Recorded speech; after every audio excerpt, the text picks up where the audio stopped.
Update 3. I'm done. Wife said I don't do and am nodded in front of the therapist and family Father's Day dinner. She got served. She mad.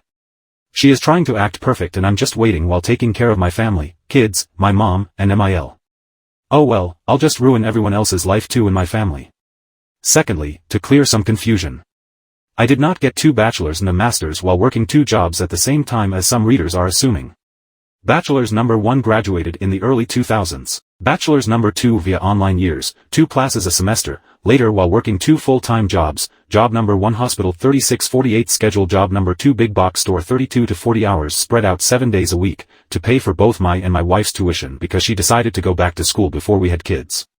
After graduating from bachelor's number 2 and entering the industry I am in now, I was able to work 1 job and get my master's. So no, I did not get 3 degrees at the same time or in that close succession. And I am surprised that I actually have to spell this out as someone working 2 jobs while going to school isn't that uncommon, or at least that's what I thought. My wife chooses not to work. She does technically have a job.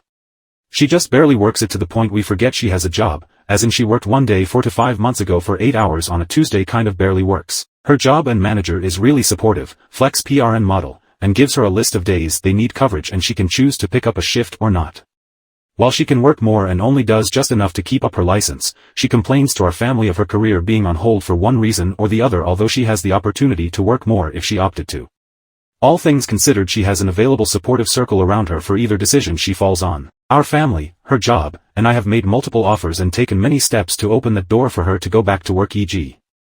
nanny, MIL moved in to help, I work from home, her crazy flex PRN schedule, but here we are. I am and have been in therapy for myself already. Aside from what I deal with at home, my work can be very debilitating in regard to my mental health as well as physical at times. Since I can't find the support I need mentally and physically at home with my wife, I've opted to attend therapy rather than find comfort with someone outside of the home or at the bottom of a bottle. I've tried to express this to my wife, and as mentioned in my previous post, she has a habit of one-upping me, and here we are. My in-laws are still married. Given the circumstances in our home, my MIL moved in to help out my wife, while my SIL and her family moved back into their parents' house due to their own reasons. SIL and her family can save money while getting back on their feet, and my wife and I benefit from MIL's help, and we can keep a closer eye on her while she undergoes bi-monthly treatments. My wife, by means of questionnaires, is highly suspected to have PPD alongside with a history of symptomatic OCD, ADHD, amongst other ailments that over the years she refused to get evaluated for or refused to accept results given. I knew what I was getting into, and I love and accepted my wife for these flaws as she did mine at the time. Spare me your, I don't feel sorry for you, or pity. I am like every other man who fell in love and wanted to give my person the best of me and the world I can offer, but again, here we are. There's a lot of manly men, Red Pill Nation guys out there complaining and saying I'm simping over my wife. While I respect your own opinions and perspectives, I will outright say, if this situation was only affecting my life, I would have left a long time ago. As one Redditor said in a past comment that stuck to me, I am the kind of person that will take a bullet for his kids. Maybe it's in a different context intended, but to protect my children from any harm physically or mentally. I'll take the proverbial bullet if and as needed. I'd like to think other dads out there would respond to the duty to protect their children, and that's why I endured as much as I have. For the time being, I would rather my wife use me as an outlet for whatever her problems were versus our kids. Thank you all for the comments and reaching out. I've met many strangers who have become great Reddit pen pals, and some who have been in the know of every step that has been progressing to this point. After a hard push from our family via an intervention, my wife and I finally attempted to go to marriage counseling. I'm sure many of you can guess how well that went. Blame. Tears. Regrets. Gaslighting. With a side of I am the reason for her life being ruined and horrible. Again. Just this time in front of a licensed therapist instead of Reddit or mom groups. In the end, everything the therapist suggested and noted went over her head and ignored as it was against the grain of her status quo. One thing I guess worth saying was the therapist asked if she could recall when she last truly felt happy. Her response was about 12 or so years ago. Please note, 12 years ago she was still in her 20s. Childless, living with her ex. A vastly different time and position in life. I know it's petty of me, but I guess if that's when she was last happy, it wouldn't be that far of a stretch for her to find that happiness again, since her ex is in the same apartment, job, and place in life that he was 12 years ago. Which is fine, if that's how you want to live life. I try not to judge, but in my 40s with kids, going clubbing 3 to 4 days a week is not my jam anymore. And of course, I don't want my kids around a mom and company who drowns themselves in White Claws. To add, I know some will ask, I know and can confirm she hasn't physically cheated on me but can't confirm if she did emotionally, if that's the right term. After said therapy session I checked all her phone records and didn't see anything out of the ordinary, but I also didn't bother to check apps like IG or Snapchat. I know I'm probably boring, but shout out to all the Costco dads whose Sunday Funday includes making rounds with kids for samples. The following weekend was Father's Day, and this year as expected not that big of a celebration as it is for many dads out there. Our family got together to celebrate with a barbecue and just simple family time, and my wife treated it like any other day. Sleep in. Get up. Cook. Phone. Shop. Attempt to play with kids. Phone. During said family barbecue my wife said she felt ill, so she sat around most of the day while the rest of the family as a whole made the experience enjoyable.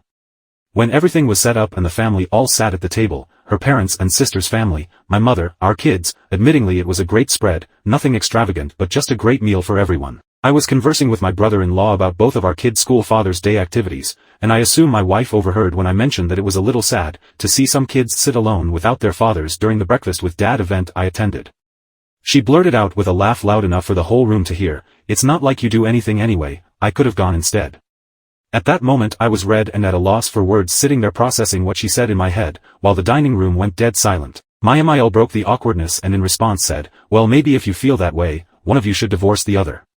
My wife looked at my MIL confused that she would respond with that and laughed mockingly in my direction and with her hand pointing at me said, "As if another woman would want a man like him? Just look at you," while the room sat silent. I was angry, heartbroken, confused, and embarrassed all at the same time. In manly man fashion, I just nodded my head in silence, stood up, and picked up my keys and got in my truck and drove off to get a drink while trying to ignore the cries of the rest of the family and our kids telling me to stay. I don't know what was said or done while I was out of the house the rest of Sunday, because I couldn't bring myself to check our house cameras, but when I returned early Monday morning, the house had a completely different feel. As usual, I woke up around 6, got the house and our oldest ready for school drop-off. Checked emails, checked messages, nothing out of the ordinary. As I was getting dressed to leave, my wife laid in our bed snoring lightly. All I could do was look at her and think of what we had and now lost. I've decided. I'm done. I can't do this anymore. I texted my lawyer that morning to move forward with serving her. Fast forward to last week, she was served at our home, reminder to people I had no choice but to be there because I work from home. She had, I guess what you could call a mini meltdown and came into my office screaming how could I do this to her. Her mother intervened, and that was met with me supposedly turning her whole family against her. But I digress, I probably would have felt bad if it wasn't immediately followed by the rest of her week acting as if she's been this active and attentive wife and mother the past few years. Sure people can say she's making an attempt. But she's made many attempts and historically we fall back to where we've been. For those curious, I am aiming for full or at least majority custody of our kids. I already and will continue to cover all the expenses for our kids, insurance, tuition, both of our kids will be attending private schools come fall, medical bills etc. My MIL has given me the courage and strength that helped supplement my own mother's support throughout this. Basically she is what I hoped the kind of mother/wife my wife would have been to our kids and me. Out of respect for my MIL as well as per my own mother's shared wishes, I will continue to help oversee and contribute financial help if needed during her treatments. While some may feel I should cut their whole family off, I know the hardships pushed onto a family while dealing with cancer and have dealt with it firsthand as a family member and care provider on both sides of the desk. All in all, I'm prepared to go to war if needed but I just want a clean no-fuss divorce. My wife has no alimony coming, so sorry for the Redditors and mommy gang Facebook groups saying she needs to divorce me first and get that sweet alimony money. 1. We live in a state that does not typically enforce alimony. 2. She has a means of gainful employment immediately. 3. To help curb any possible problems I will cover her insurance and bills until either divorce is finalized or when she gains full employment. So that's that. I'm done and waiting for the steps to be taken for everything to be finalized. Sorry it wasn't as exciting of a story with plot twist as some may have hoped for but that's life. Not sure I'll update this once it's all finalized, which probably won't be for a few more months depending if we go to war or not.